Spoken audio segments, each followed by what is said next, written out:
Last Mother's Day, my family decided my life belonged to them. We were all sitting around the dinner table when my sister stood up glowing, like she was about to accept an award, and announced she was pregnant with baby number 3. My mom burst into tears. "This is everything I've ever wanted," she said, clasping her hands like God had personally answered her prayers. Everyone clapped. Everyone smiled. And then my father pointed directly at me and said, "You'll move in with your sister and help her." I laughed because I thought it was a joke. It wasn't. My sister leaned back in her chair and smirked. "Come on, Sienna. You don't have anything important going on anyway. We're actually fixing your life." There were 15 people at that table.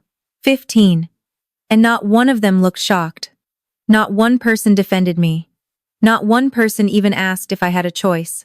So I didn't argue. I didn't cry. I simply stood up, grabbed my purse, and walked out of that house without saying a single word. The next morning, at exactly 7:15 a.m., my phone rang from an unknown number. I almost ignored it. Then I answered. A man's voice said, "Good morning, ma'am.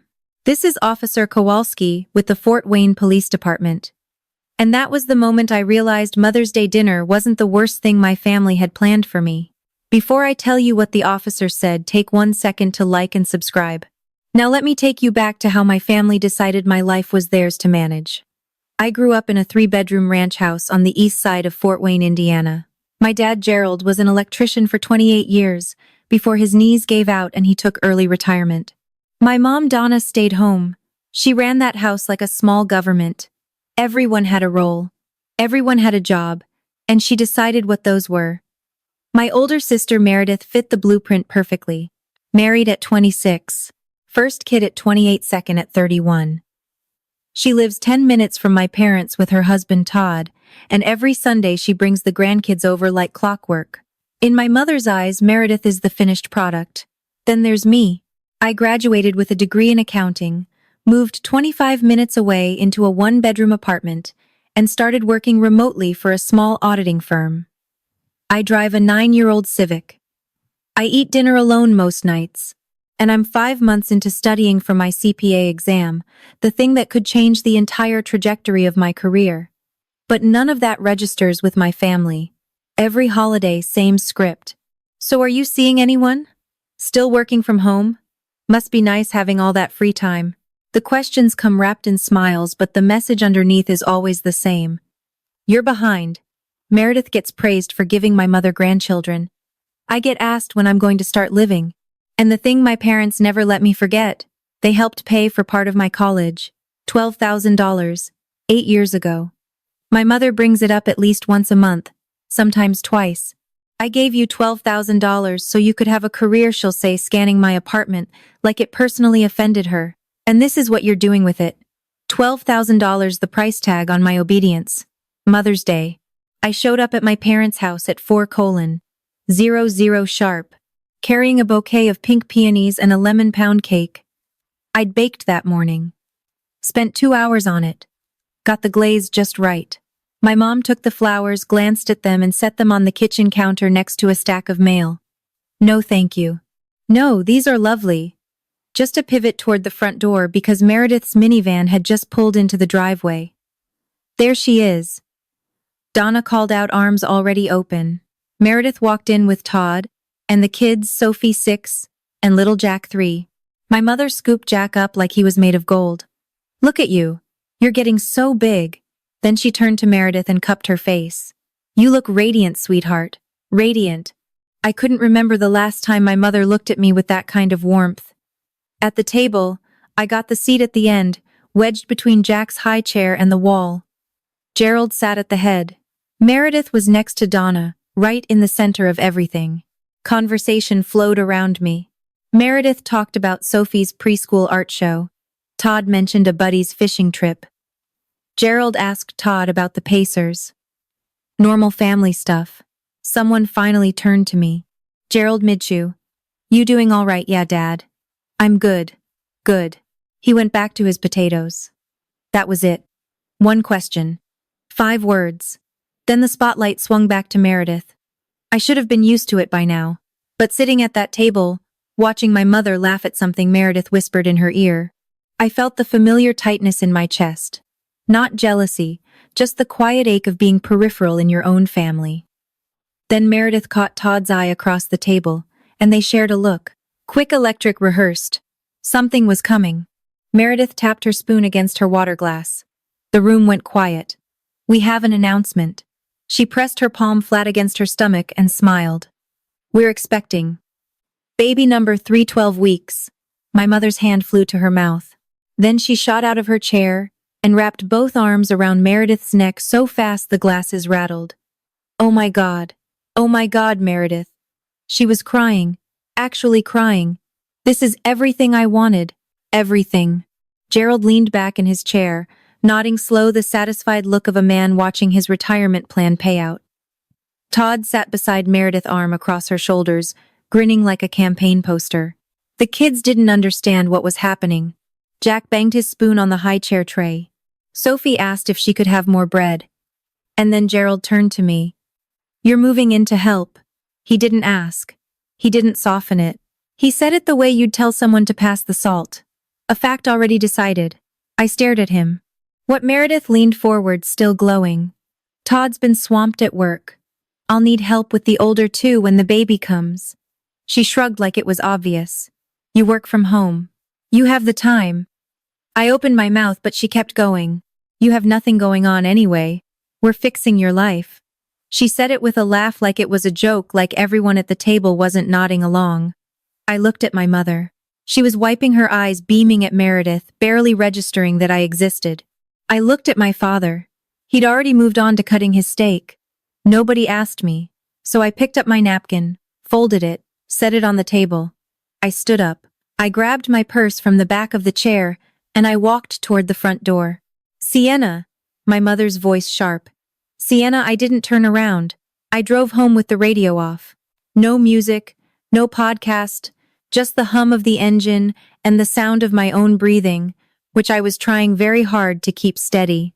Inside my apartment, I locked the door, dropped my purse on the kitchen counter and sat down on the floor, back against the cabinets, knees up, hands flat on the tile.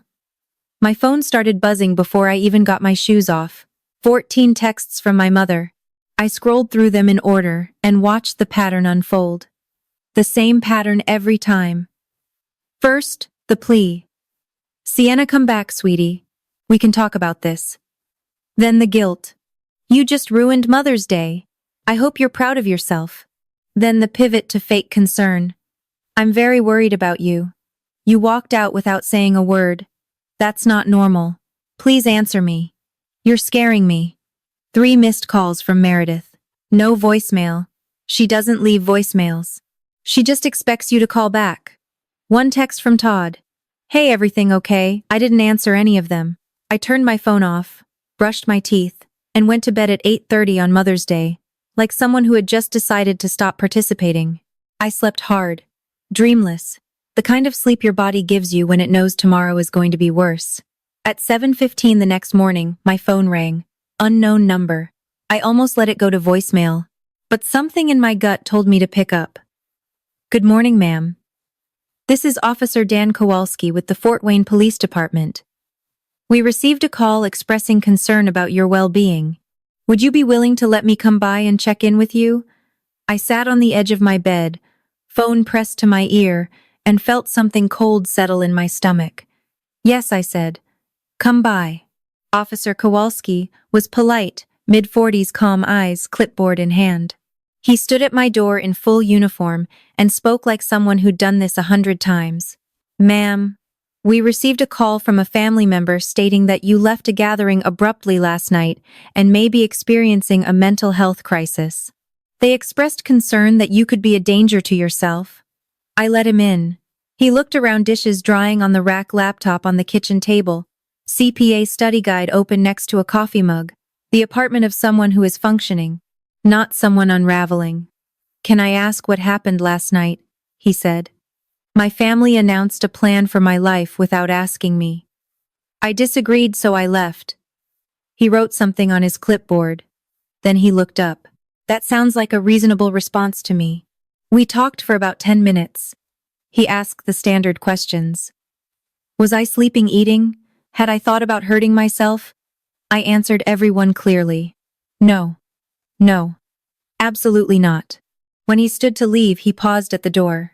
Ma'am, I want you to know you seem perfectly fine. I'll note that in my report. Thank you. One more thing. He lowered his voice slightly. If someone files repeated welfare checks that turn out to be unfounded, there can be legal consequences for the caller. Filing a false report is a misdemeanor in Indiana. I nodded slowly. I can't tell you who made the call, but it came from a family member. He didn't need to tell me. I already knew. I closed the door behind him and leaned against it. My mother had actually called the police. Not because she was worried because I didn't answer her texts, because I walked out instead of falling in line. She'd weaponized the system, and something inside me clicked into place. After Kowalski left, I sat at my kitchen table and did what I do best. I ran the numbers. If I moved into Meredith's house, I'd be watching Sophie and Jack at minimum, 3 to 4 hours a day. That's the equivalent of a part-time job. My firm expects 40 billable hours a week. I can't bill hours while breaking up fights over crayons. I'd miss deadlines. I'd lose the Q2 audit Linda just trusted me with. I'd fall behind on CPA prep, and the exam window is October, 5 months. That's not a generous timeline even if I do nothing else. Then there's the lease. 8 months left. Early termination penalty. $1,800. Money I don't have lying around. And now the welfare check. If my mother does this again, there's a record, a pattern. And when I apply to larger firms, they run background checks. Anything that flags unstable can cost me an offer before I even get to the interview. I pulled up a notepad on my laptop and started a list. Not of things I was willing to sacrifice. Of things I refused to lose. My job, my CPA exam, my apartment, my reputation. 4 things. Simple. Non-negotiable. 3 months ago, I'd made a mistake.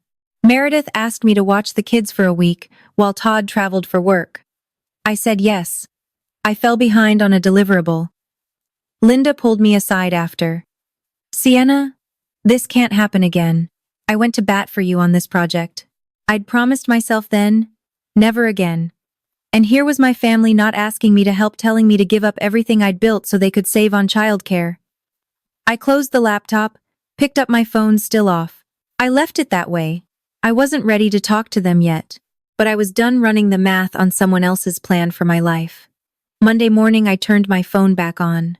27 new messages. My mother's texts had evolved overnight. The fake concern was gone. Now it was pure offense. The police said, "You're fine, so why aren't you answering me? Are you punishing me? I raised you. I fed you. I paid for your school. And this is the thanks I get. Your sister is pregnant, Sienna. She needs you. Stop being selfish." Meredith's messages were shorter, clipped. "Seriously, Sienna, grow up. We need to talk about the plan. Todd and I already told the kids Aunt Sienna is coming to stay. Don't embarrass us." Then Gerald called. I picked up because some habits die hard. "You made your mother cry all night." His voice was flat, cold iron. "You'll be at the house Sunday. The whole family is coming. Patricia, Frank, everyone. You'll be there." End of discussion. I waited for the part where he'd ask about the police showing up at my apartment. The part where he'd say, "Are you okay? We heard what your mother did." It never came. Not one of them, not Donna, not Meredith, not Gerald asked how I felt about a uniformed officer knocking on my door at 7:00 in the morning because my mother told them I might hurt myself. They didn't care. They just wanted me back in the chair, back in the plan. Gerald added almost as an afterthought, "Patricia's coming too, so behave." I almost laughed. Behave. Like I was 14 and had slammed a door too hard. "I'll be there," I said. He hung up without saying goodbye. I sat with the phone in my lap for a long time. Then I opened my notepad, the one with the 4 things I refused to lose, and added a 5th line, my dignity. I'm sitting here with 27 unread messages, a police report with my name on it, and a family that still hasn't asked me if I'm okay, and I need to decide what to do next. If you've ever had someone treat your boundaries like an inconvenience, drop your story in the comments. I'd love to hear it. And if this is hitting close to home, Hit that subscribe button. I promise this story isn't over yet. Tuesday evening, I called Meredith. I figured if I could reach one person, the person who actually needed the help, maybe I could end this without it going nuclear. Finally, she said when she picked up. Are you done sulking I'm not moving in, Meredith? Silence. Then excuse me, I have a job. I have a lease. I'm studying for my CPA. I can't give that up. You work from home, Sienna. You can work from anywhere. That's not how it works. You don't even have a boyfriend. What exactly are you holding on to? I pressed my forehead against the kitchen cabinet, counted to 3. That's my life. I get to decide how I live it. Mom is devastated. Do you understand what you're doing to this family? I understand that nobody asked me. Because we didn't think we needed to. We're your family. You help. That's what family does. Helping and being assigned a full-time unpaid job are different things. She went quiet for exactly 2 seconds, then the pitch changed. The brightness in her voice dropped into something low and calculated. Todd and I already told Sophie and Jack that Aunt Sienna is moving in. They're excited. Sophie picked out a welcome card. Are you really going to disappoint them too? I closed my eyes. There it was, the trump card. The children. Not because she cared about my relationship with them, but because she knew I did. Don't use your kids to guilt me, Meredith. I'm not guilting you. I'm telling you the reality. The reality is that you need free childcare, and I'm the cheapest option. The line went dead. She hung up on me. I set the phone down on the counter and stared at it. A thought crossed my mind, clear as glass. She never once asked how I was doing. Not once. 8 minutes later, my phone rang again. Donna. She was crying before I even said hello. Are you trying to kill me, Sienna? I haven't slept in 2 days. Mom, you called the police on me. A long pause, the kind where you can hear someone recalculating. I was worried about you. You left in the middle of dinner without saying a word. Any mother would be concerned. You told them I was mentally unstable. I said I was worried. That's all. An officer showed up at my apartment and asked if I was a danger to myself. That's not worried, Mom. That's a weapon. Don't be dramatic. I held the phone away from my face for a second, breathed, brought it back. I left because Dad told me what my life was going to be at a dinner table without asking, and you cheered. Because it's a beautiful thing. Your sister needs you. Your family needs you. What's wrong with that? What's wrong is that nobody asked. She shifted gears. The crying stopped like a faucet turning off. Sienna, if you don't come Sunday, I'll tell everyone what happened. That you abandoned us on Mother's Day. That you've been ignoring your family. That you refused to help your pregnant sister. Then tell them. Another pause, longer this time. What did you say? Tell them whatever you want. I'll be there Sunday. I could hear her breathing quick, shallow. She hadn't expected that. You'll be there. Yes, and I'll have something to say. I hung up before she could respond. My hands were shaking, but my voice hadn't cracked. Not once. I sat on the kitchen floor, same spot as 2 nights ago, and pressed my palms flat against the tile until they stopped trembling. Sunday was 5 days away, and I had work to do Wednesday night. I sat at my kitchen table with a pen and a single sheet of lined paper. Not a speech, not a list of grievances. 3 facts I needed 15 people to hear. 1, I never agreed to move in. 2, someone in this family called the police and lied about my mental state. 3, I have been told, not asked, to give up my career, my home, and my independence so my sister can save on childcare. Simple, undeniable, no embellishments. Then I picked up my phone and called Aunt Patricia. Patricia is my dad's younger sister. She lives alone in a condo in Muncie, teaches high school biology, and keeps the quietest distance from this family of anyone I know. I always wondered why. When I was a kid, she'd show up to holidays, sit in the corner, leave early. My mother called her difficult. Aunt Pat, are you going to Dad's on Sunday? I was thinking about it. Why I need someone there who isn't them. She went quiet for a beat. What happened, I told her. The announcement, Gerald's order, the welfare check, Donna's threats. When I finished, Patricia said nothing for a long time. I could hear the TV in her background muffled. Then she spoke and her voice had something in it. I'd never heard from her before. Something old and heavy. They did this to me, 30 years ago when Gerald and Donna had Meredith. I was 26 single working nights as a nurse. They told me to move in and help. I did. I gave up my apartment. I put my whole life on hold for 3 years. What happened when you left? Nobody thanked me. Nobody even noticed. She cleared her throat. I'll be there Sunday, honey. I should have done this a long time ago. I found out later what Meredith and my mother were doing while I was preparing. Donna had started making calls on Thursday. She rang every family member coming Sunday. Aunt Beth, Uncle Frank, the cousins, and laid the groundwork with the same careful script. Sienna's been going through a rough patch. She's isolating. She walked out of Mother's Day dinner without a word. We're all a little worried about her. Just be gentle with her on Sunday, okay? She's fragile right now. Fragile. My mother was pre-framing me before I even walked through the door.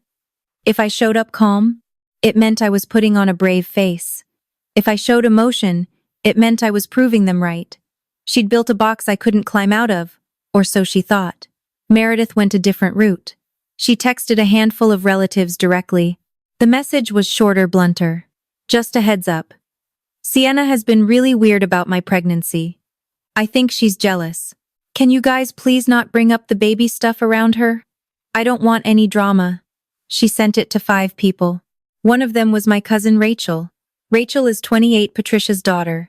We're not best friends, but we've always been honest with each other in way cousins sometimes are. No obligations. Just the occasional real conversation at a family barbecue. Rachel screenshot the message and texted it to me Friday morning with 3 words: thought you should know. I read it twice. Jealous. My sister told our family I was jealous of her pregnancy. I wasn't jealous. I was being dismantled slowly, deliberately, and now they were salting the ground before I could even plant my flag. I folded the paper with my 3 facts, slipped it into my jacket pocket, and texted Rachel back. Thank you. I'll handle it. Wednesday morning, before the paper, before the phone call to Patricia, I had a meeting with my boss. Linda Marsh is 52, runs a 12-person auditing firm, and has 0 patience for excuses. She promoted me 6 months ago to senior associate. I'm the youngest person at the firm with that title. We were on a video call reviewing the Q2 pipeline when she leaned into the camera and said something that rearranged my entire week. I'm assigning you the Hollowell account full audit. You'll manage the engagement from start to finish. I sat up straighter. Hollowell Manufacturing is the firm's biggest client. $2.4 million in annual revenue. Getting lead on that file is the kind of thing that gets you a letter of recommendation for CPA review. I'm trusting you with this, Sienna. I went to bat for you. I won't let you down. I know you won't. She paused. But I need you locked in for the next 4 months. No distractions. Can you do that? 3 months ago, I couldn't have answered that honestly. 3 months ago, I'd spent a week watching Meredith's kids while Todd was away and missed a deliverable. Linda had pulled me aside afterward. She hadn't raised her voice. She hadn't needed to. Sienna, this firm gives people 1 shot at lead engagements. Don't give me a reason to pull it back. I'd promised myself then no more, not again. And now my family was asking me to do exactly what had almost cost me everything. Except this time they weren't asking. They were telling. 4 months. I told Linda. I'll be locked in. When I hung up, I stared at the wall for a full minute. Then I opened my CPA prep calendar. October exam. 153 days. Every one of them mattered. This was real. This was mine. And nobody was going to take it from me. Thursday evening, my phone buzzed. Gerald. I picked up because some part of me still hoped he'd be the one to say, "Hey, I'm sorry about how that went." Instead, your mother and Meredith set up the spare room. The twin bed's already made. You can bring your things Saturday and get settled before Sunday dinner. I leaned against the counter. Dad, I already told Meredith I'm not moving in. I'm not asking. I know you're not. That's the problem. He let the silence stretch. A trick he'd used since I was 12. Wait long enough, and the other person fills the space with compliance. I used to fall for it every time. I paid for your education, he said. You helped with $12,000. 8 years ago. I've thanked you every time you've brought it up, and you bring it up a lot. Don't get smart with me. I'm not. I'm being accurate. Another pause. When he spoke again, his voice had the weight of concrete. Sunday. Be there. He hung up. I set the phone down and stared at the ceiling. Then on a hunch, I called Meredith's number. She didn't pick up, but the voicemail greeting had changed. It used to be just her name. Now it said, "Hi, you've reached the Graves family. Meredith, Todd, Sophie, Jack, and baby on the way. Baby on the way. 12 weeks pregnant, and already building a brand." I called Rachel. "They actually set up the room," I said. "At Meredith's house, a bed sheets the whole thing." Rachel was quiet for a second. "They're acting like you already agreed. Because in their heads I did. The moment my dad pointed at me, and I didn't scream, they counted it as a yes." "What are you going to do?" "What I said I'd do. Show up Sunday and tell the truth."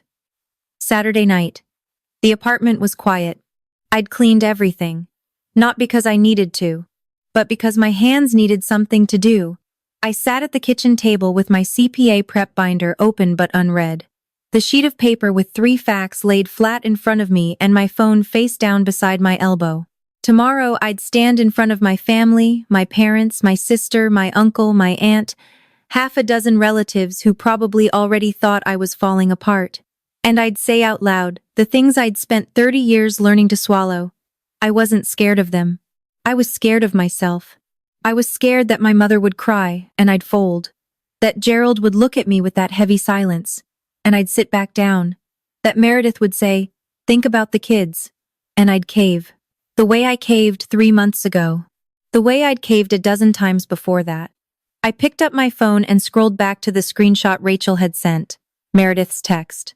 "Sienna has been really weird about my pregnancy. I think she's jealous." Jealous? Of what? Of being so financially strapped that you need your sister to quit her job and raise your children for free, of having a husband who sits in silence while his in-laws volunteer someone else's labor. I thought about Aunt Patricia. 26 single working nights. She gave up 3 years because she didn't know she was allowed to say no. Nobody taught her that. Nobody taught me either. The difference was, I was learning now. I picked up the pen and wrote one more line at the bottom of the paper, underneath the 3 facts. I am not the backup plan. I folded the paper, put it back in my jacket pocket, and set my alarm for 7:00. Sunday, 12:45. I pulled into my parents' driveway behind Uncle Frank's silver pickup truck. The backyard was already set up. Gerald had dragged 2 folding tables together end to end and lined them with plastic chairs. The grill was smoking. Donna had laid out a checkered tablecloth and a spread of sides potato salad coleslaw rolls, still warm from the oven. The whole thing looked like a magazine shoot for a family that had its life together. About 15 people. Gerald at the grill, tongs in hand. Uncle Frank beside him, beer already open. Aunt Beth was arranging napkins. A couple of distant cousins I only saw at holidays. Meredith sat at the center of the long table, one hand resting on her belly. Todd on her left. Sophie was drawing on a paper plate. Jack was running laps around the picnic bench. And in the far corner, sitting in a lawn chair with her sunglasses on and a glass of iced tea in her hand, Aunt Patricia. She looked up when I came through the gate and gave me the smallest nod. Donna met me before I made it.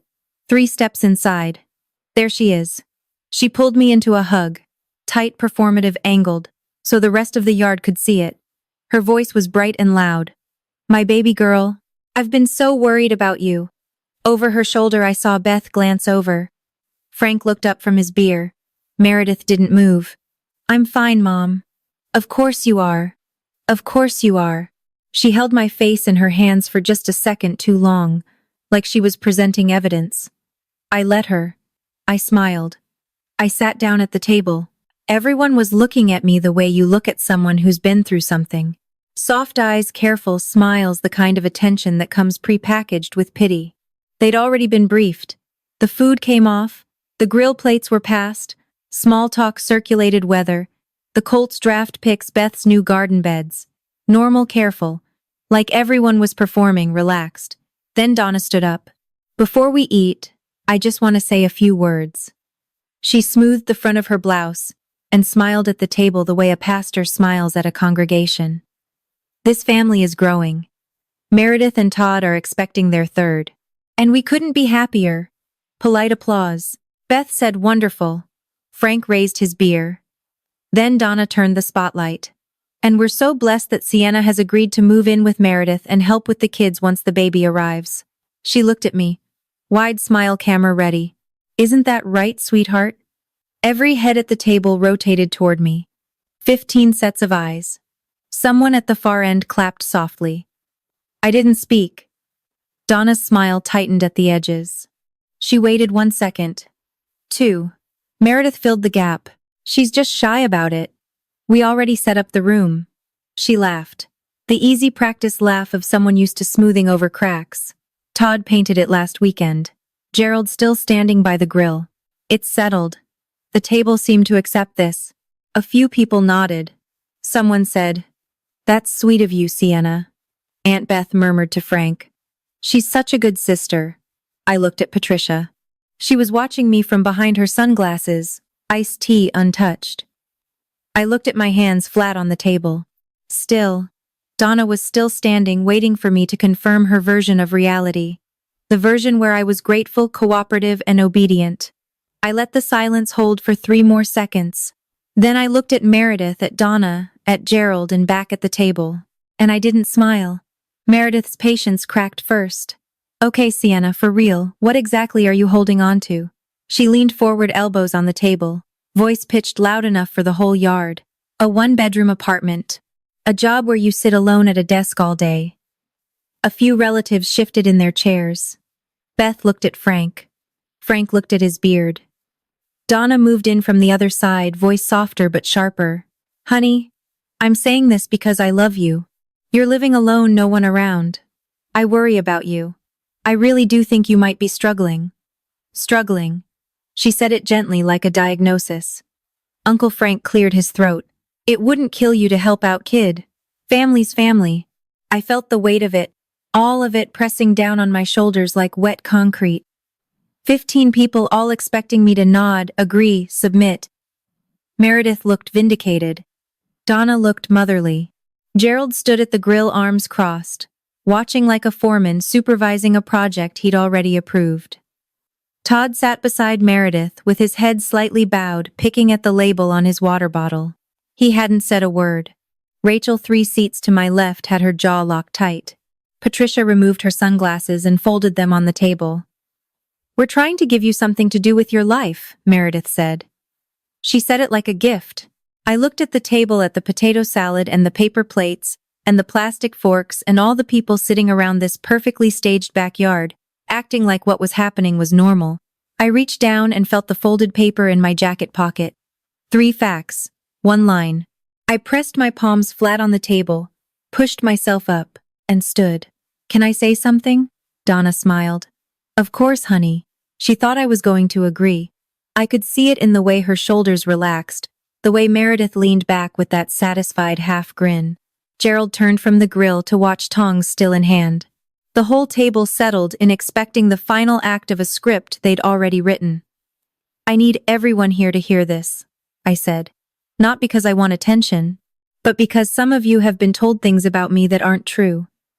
The smiles faded. Not all at once. They dissolved at different speeds around the table like candles burning down at uneven rates. Meredith straightened. Donna's hand moved to her collarbone. Gerald lowered the tongs. "I'm not going to yell. I'm not going to make a scene. But I need to say 3 things. And I need everyone at this table to hear all 3. Beth whispered something to Frank. Frank shook his head. Rachel's eyes were locked on mine. Patricia sat perfectly still, hands folded in her lap. "Go ahead," said Uncle Frank, sounding more curious than hostile. I looked at my mother. She was gripping the edge of the table. Her eyes were bright, not with tears yet, but with the early tremor of a woman who was starting to realize that her daughter was not going to read from the script. I looked at Meredith. She had her hand on her belly chin, slightly raised, like she was daring me to ruin the performance. I looked at Gerald. His face was stone. And I thought about the line I'd written at the bottom of that piece of paper. The one folded in my jacket. The one I didn't need to take out because I'd already memorized every word. First I said, I'm standing in front of 15 people and my hands are shaking, but I'm done pretending. Before I tell you what I said, if you're watching this, and you've ever been in a room full of people who decided your life for you, I see you. Hit that like button if you've ever walked out of a room knowing you'd never go back the same way. Now let me tell you what happened next. First, I never agreed to move in with Meredith. Donna opened her mouth. I held up. One hand not aggressive, just clear. At Mother's Day dinner, Dad pointed at me and said, You're moving in to help, Meredith said. You have nothing going on anyway. We're fixing your life. Nobody asked me. Nobody checked if I had a job, a lease plans. I was assigned.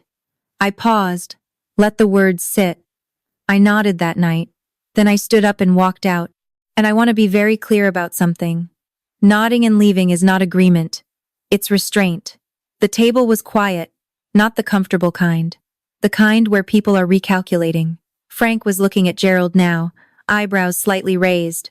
Beth had stopped fussing with the napkins. A cousin I barely knew, Amy, maybe had her fork frozen halfway to her mouth. Donna broke first. You nodded, Sienna. You stood up and you nodded. Everyone saw it. Yes. And then I walked out without a word. That's the behavior of someone who was done listening, not someone who agreed. That's not how it looked. That's the difference between what happened and the story you told. Meredith rolled her eyes. This is so dramatic. I haven't raised my voice. I haven't called anyone a name. I'm standing in front of my family telling them what actually happened. If that feels dramatic to you, I think that says more about what you expected me to do. Beth leaned toward Frank and murmured something I couldn't hear. Frank didn't respond. His eyes were on Gerald, who was standing very still beside the grill. I steadied my breathing. My hands weren't shaking anymore. Second, I said. The morning after Mother's Day, at 7:15 a.m., a police officer showed up at my apartment. He introduced himself as Officer Kowalski from the Fort Wayne Police Department. The table went completely still. Gerald's hand tightened on the grill tongs. Donna's face drained of color so fast it looked like someone had pulled a plug. Someone in this family called a welfare check on me. They told the police I was mentally unstable, that I might be a danger to myself. What Uncle Frank set his beer down. Someone called the cops. Beth turned to Donna. Donna, is that true? Donna's mouth opened, closed, opened again. I was worried. She walked out without saying anything. Any mother would. I want to be very clear, I said, cutting through. I am not mentally unstable. I am not in crisis. I left a dinner where my family told me what to do with my life without asking me. That is a reasonable reaction, the officer agreed. Patricia spoke for the first time, quiet, measured. I believe her. The table shifted. Not everyone, but enough. Beth was looking at Donna with a new expression, something between disbelief and disappointment. Frank rubbed the back of his neck. Two cousins exchanged a glance. Donna's eyes were wet now. I was worried about my daughter. That's all. The officer told me something before he left, I said. He said that repeated false welfare checks can lead to legal consequences for the caller. In Indiana, filing a false report is a misdemeanor. I wasn't threatening. I was quoting, but the distinction didn't matter much to Donna, whose hands were now trembling in her lap. Donna, Beth said slowly, you called the police on your own daughter. The silence that followed was the loudest thing I'd ever heard in that backyard. Third, I turned toward Meredith. She stiffened. Todd's hand moved to her arm, but she shook it off. Meredith, you sent a text message to several family members this week. You told them not to bring up your pregnancy around me because, and I'm quoting here, Sienna has been really weird about my pregnancy. I think she's jealous. Meredith's face went rigid. Her eyes flicked toward Rachel. Rachel didn't look away. I was trying to protect you. You weren't protecting me. You were pre-framing me so that when I stood up and said something, no one would believe me. You wanted everyone at this table to think I was unstable and jealous before I even opened my mouth. The table rustled. Amy looked at Meredith, like she was seeing her for the first time. Frank crossed his arms. Beth was shaking her head, slowly, lips pressed thin. Rachel, is this true? Beth asked. Rachel nodded. I have the screenshot. She sent it to me on Thursday. Meredith turned on her. You showed her. You lied about her to our family. I didn't lie. You called me jealous, I said. In front of our cousins behind my back while I was at home, dealing with a police visit you never asked me about. I paused. Let the table absorb it. I'm not jealous of your pregnancy, Meredith. I'm happy for you. I've always been happy for you. But I am not your nanny. I am not your backup plan, and I am not broken because I live alone and don't have kids. My voice didn't break. I made sure of it. Patricia caught my eye across the table and gave me a single steady nod. Beth exhaled and said, barely above a whisper, Jesus Christ. Patricia stood up. She didn't rush it. She set her iced tea down, pressed both palms flat on the table, and rose like a woman who'd been rehearsing this moment for 3 decades. I need to say something, and I should have said it a long time ago. Gerald shifted. Pat, this isn't the time. It's exactly the time, Gerald. The table froze. Patricia rarely raised her voice. She barely spoke at family gatherings at all. But right now, every pair of eyes at that table was on her. 30 years ago, when you and Donna had Meredith, this family did the same thing to me. I was 26 single working night shifts at the hospital. You told me to move in and help with the baby, and I did. She paused, swallowed. I gave up my apartment. I put off my nursing certification. I spent 3 years changing diapers and doing laundry and cooking meals because everyone agreed that since I didn't have children of my own, my time didn't matter. Beth turned to Frank. His eyes were wide. And when I finally moved out, nobody thanked me. Nobody acknowledged what I'd given up. Nobody even noticed I'd been carrying the load. I was just expected. Like furniture. She turned to me. Don't make my mistake, Sienna. Gerald's jaw tightened. That was different. It was identical. Patricia's voice was steady now, stripped of everything but clarity. The only difference is that Sienna is saying no. And I wish to God I had done the same. Beth exhaled hard. Frank uncrossed his arms. A cousin at the end of the table whispered something to the person next to her. The math was shifting. Not completely. Not everyone was on my side, but the room no longer belonged to Donna and Gerald. It belonged to the truth. Donna stood up. She was crying now. Real tears, the loud kind. The kind designed to fill a room and make everyone look at her. I just wanted this family to be together. Is that so terrible? I just wanted us to help each other. Mom, I said, worrying about someone means asking how they are not calling the police when they don't answer your texts. I was scared. You were angry. There's a difference. She pressed her hand to her chest. You're making me look awful in front of everyone, my own daughter. I'm not making you look like anything. I'm telling them what happened. If the truth makes you look bad, that's not something I did to you. Gerald stepped away from the grill. That's enough, Sienna. This is a family matter. You made it a family matter, Dad.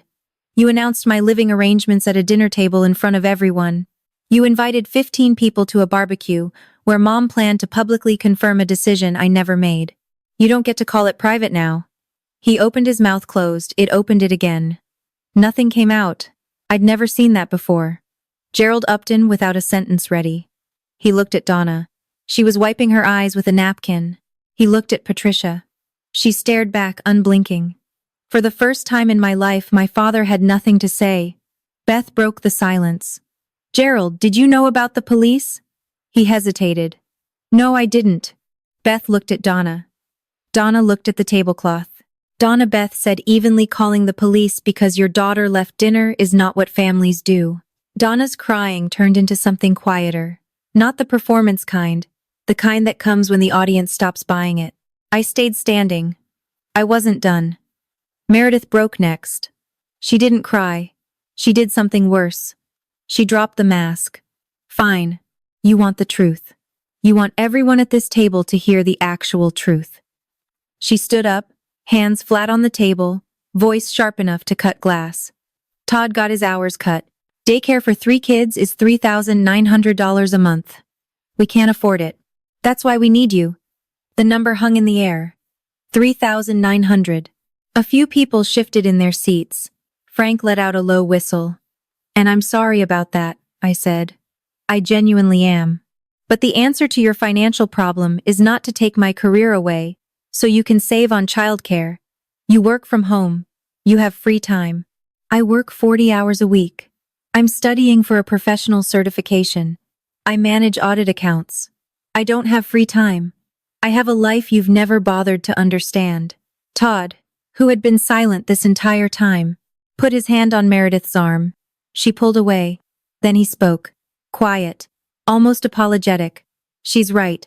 Meredith turned on him so fast I thought the chair might tip. Don't you dare. I told you we should have asked. He looked at the table. Not at me. Not at Meredith. Just at the space in front of his plate. I told you from the beginning this should have been a conversation, not a plan. We're in the middle of...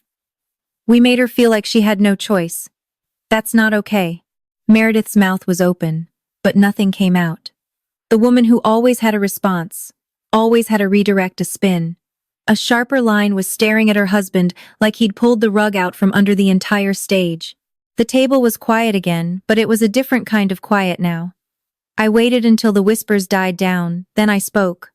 I want to be clear about what I'm willing to do and what I'm not. I looked at the table, every face, one at a time. I will babysit once a month if I'm asked ahead of time and if it doesn't conflict with my work. That's it. That's the help I'm offering. Donna opened her mouth. I kept going. I will not move in with Meredith. I will not give up my apartment. I will not stop studying for my CPA exam. I will not sacrifice my job because someone in this family decided my time isn't valuable. I took a breath. And if anyone calls the police on me again with a false report, I will file a formal complaint. Not because I want to hurt anyone, because I need it to stop. Donna's voice was thin. Are you threatening me? No. I'm telling you where the line is. Gerald was looking at the ground. Now not at me. Not at Donna. Just at the grass between his shoes. His arms were at his sides. The tongs were on the grill. He looked like a man who had just realized the foundation he'd been standing on was made of sand. Beth nodded slowly. Frank rubbed his face. Rachel reached under the table and squeezed my hand. Just once quick, then let go. I looked at my mother. I love you, Mom. But love doesn't mean I have to say yes to everything. I looked at my dad. I respect you, Dad, but respect goes both ways. I looked at Meredith. I love your kids. I love you, but I'm not your solution. Nobody objected. Nobody argued. For the first time in 30 years, my family heard me and had nothing to say back. I walked to the end of the table, where Sophie and Jack were sitting, oblivious to everything that had just happened. Jack was stacking plastic cups. Sophie was drawing a butterfly on a paper plate. I crouched down and kissed Sophie on the forehead. That's a beautiful butterfly, sweetheart. She looked up. Aunt Sienna, are you coming to live with us? I smoothed her hair. No, honey, but I'll come visit. I promise. She nodded like that was a perfectly acceptable answer and went back to her drawing. Kids are better at accepting boundaries than adults are. Funny how that works. I stood and turned to Meredith.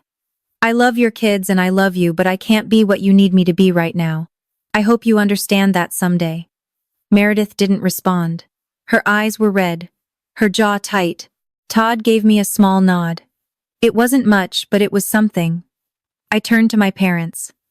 I love you both, but love doesn't mean obedience. It never did. Gerald said nothing. Donna's hands were covering her mouth. Whether she was hiding a sob or biting back words, I couldn't tell. I picked up my purse from the chair, put on my jacket, and walked toward the gate. Patricia met me at the car. She didn't say anything at first, just pulled me into a hug, tight and steady, the kind of hug you give someone when words aren't enough. You did good, kid. I'm shaking. I know. That's how you know it mattered. I got in my car, pulled out of the driveway, and drove home.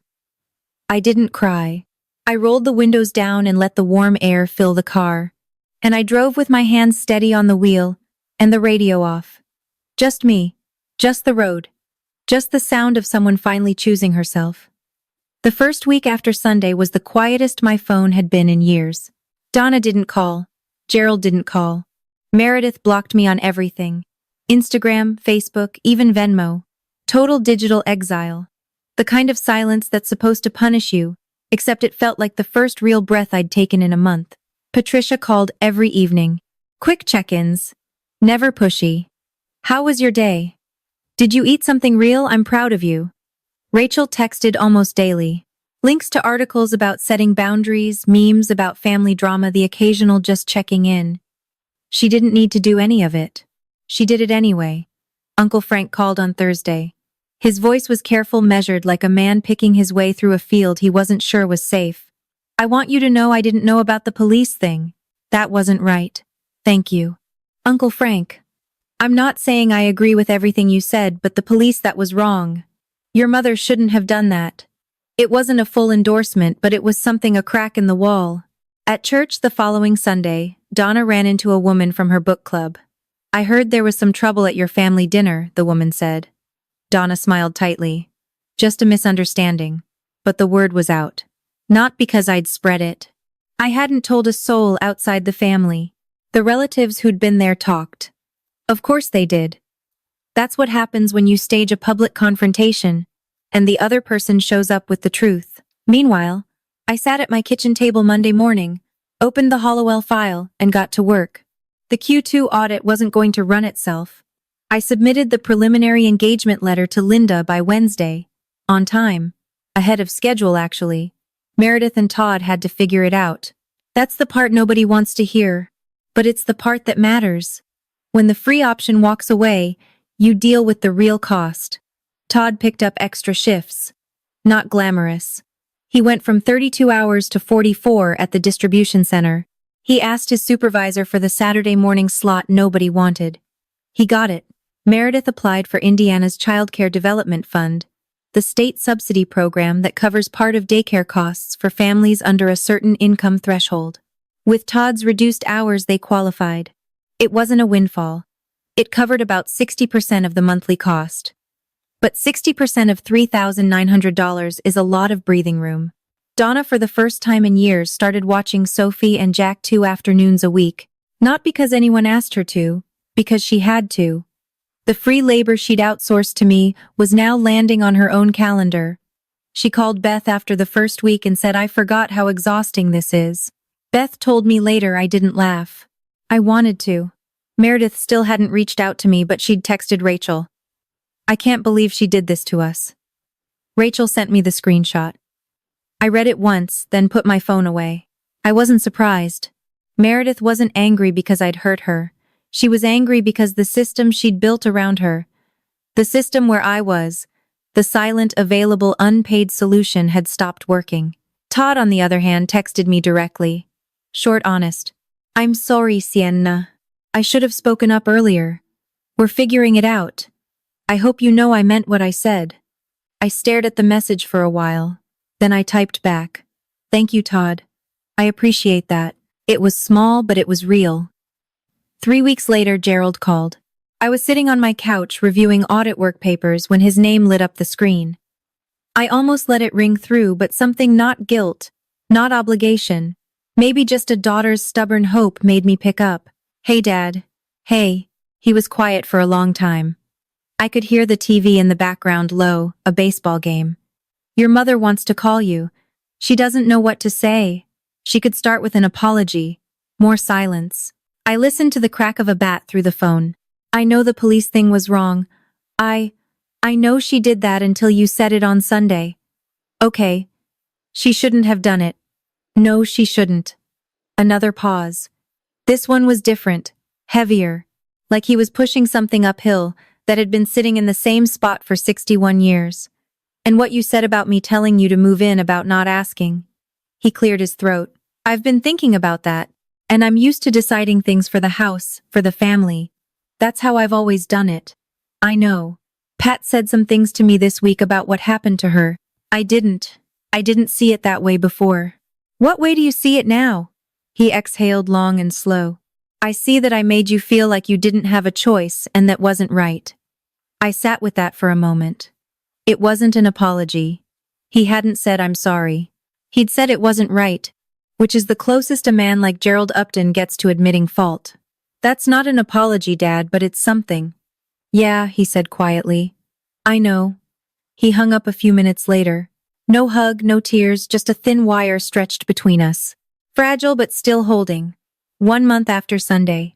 My phone buzzed at 9:00 in the morning. Donna. Not a call, a text. I shouldn't have called the police. I know that now. I read it 3 times. Counted the words. 11. No, I'm sorry. No, please forgive me. No emoji. No follow-up wall of text explaining why she was actually justified. Just the admission. Raw and short, and probably the hardest 11 words Donna Upton had ever typed. I set the phone down and poured a cup of coffee. Took a sip. Thought about it. Then I picked it up and typed back. Thank you for saying that. The 3 dots appeared, disappeared, appeared again. Would you want to come to dinner Saturday? Just me and your father. Nobody else. I stood at the kitchen counter and waited. Part of me, the part that had been trained since childhood to smooth things over, wanted to say yes immediately, to rush back into the house and pretend the last month hadn't happened. But that wasn't how this worked anymore. Okay, I typed. But I'm bringing dessert, and I'm leaving by 9:00. Okay. 1 word. No argument. No conditions. I stared at that single okay on my screen for a long time. It was the most honest thing my mother had said to me in years. Not the admission about the police that was the bare minimum, but the okay, the acceptance of a boundary without resistance, without guilt, without a 5-paragraph essay about how much she'd sacrificed. That was new. It wasn't forgiveness. We weren't there yet. Maybe we'd never fully get there. But it was a door cracked open just enough to let a little light through. I added Saturday to my calendar and went back to work. 3 months later, I submitted my CPA exam application on a Tuesday morning, 2 weeks ahead of the October deadline. Linda reviewed my Q2 Hollowell file that same week and called me from her car on the way to a client meeting. Best work I've seen from you, Sienna. I mean it. I said thank you, and hung up and sat at my kitchen table for a full minute just breathing. The Hollowell engagement earned me a recommendation letter. Linda wrote it herself. 2 paragraphs, professional specific. The kind of letter that opens doors at larger firms, the kind I'd been working toward for years. I babysat Sophie and Jack once a month on a Saturday afternoon scheduled in advance. I picked them up at 11:00. I brought them back by 4:00. I took them to the park, bought them ice cream, helped Sophie with her letters, and let Jack run himself dizzy on the swings. It was enough. For them and for me. My relationship with my parents was different now. Not worse, different. Saturday dinners happened twice a month. Donna still slipped into old patterns sometimes. A comment about my apartment, a hint about meeting someone nice. But when she did, I'd say, "Mom, we talked about this." And she'd stop. Not gracefully. Not without a flicker of irritation, but she'd stop. Gerald was quieter, which for a man who'd spent 61 years filling silence with commands was its own kind of change. Meredith hadn't apologized. She probably wouldn't. But she'd stopped calling me selfish in front of relatives, and Todd said she'd started looking into part-time remote work for after the baby came. That wasn't redemption, it was logistics. But at least she'd stopped expecting someone else to carry the load. The system had shifted. Not because I'd won, because I'd refused to lose. Here's what I've learned. Your family will tell you they know what's best for you. Sometimes they're right. Sometimes what's best for you is just their way of saying, what's most convenient for us. I don't hate my family. I don't wish them harm. I still call my mother. I still hug my father. I still love my sister's children like they're my own. But I stopped letting love be a leash. For 30 years, I believed that being a good daughter meant saying yes. Yes to the extra trip. Yes to the babysitting. Yes to the holiday obligation. Yes to the guilt. Yes to the $12,000 debt that bought my compliance for almost a decade. I thought that if just kept giving, eventually they'd see me, really see me. Not as the backup plan, not as the one with nothing going on, but as a person with a life worth respecting. They didn't see me until I stood up and forced them to look. That's not a happy truth, but it's an honest one. Setting a boundary didn't fix everything. My mother still struggles with it. My sister still resents me. My father is trying in his slow, stubborn way to understand a language he was never taught. But here's the thing about boundaries. They're not walls, they're doors. You decide when they open and when they close. You decide who walks through and under what terms. And you don't owe anyone an explanation for keeping them locked when you need to. If you're listening to this and you're in the middle of your own version of this story, I want you to know something. You're not selfish for saying no. You're not ungrateful for wanting your own life. And you're not broken because the people who raised you can't see past their own blueprint. You're just awake, and that's enough. It's fall now. October air. The leaves on the maple outside my kitchen window have started to turn. Gold at the edges, still green in the center. I'm sitting at my table, laptop open, CPA prep binder on the left. Hallowell follow-up notes on the right. Coffee going cold next to my elbow because I always pour it and forget to drink it. My phone buzzes. Patricia. Proud of you, kid. Go crush that exam. I smile and type back a heart emoji. She sends one back. That's our whole thing now. Short, warm, consistent. The kind of relationship I didn't know I was missing. A minute later, another buzz. Meredith's name. I haven't seen it on my screen in weeks. Baby's due in 6 weeks. Would you want to come to the shower? No pressure. I stare at it, read it twice. 3 times. No pressure. 2 words she's never used with me before. I don't know what it means. I don't know if it's a genuine olive branch or just another strategic move. I don't know if she's changed or if she's simply run out of other options. But I know this. I'm strong enough now to walk into that room on my own terms, to say yes and mean it. Or to say no and mean that too. I type back. Send me the date. Then I close the message, take a sip of my cold coffee, and open my prep book to chapter 19. Outside, the wind picks up the maple leaves rattle. Somewhere down the street, a kid is riding a bike and I can hear the faint click of training wheels on pavement. I pour a fresh cup of coffee, find my place in the chapter, and get back to building my life on my terms. That's my story. And I want to ask you, if you had to choose between keeping the peace and keeping yourself, which one would you pick? Drop your answer in the comments. If you chose yourself, I'm proud of you. If you haven't yet, I hope this story gave you permission to start.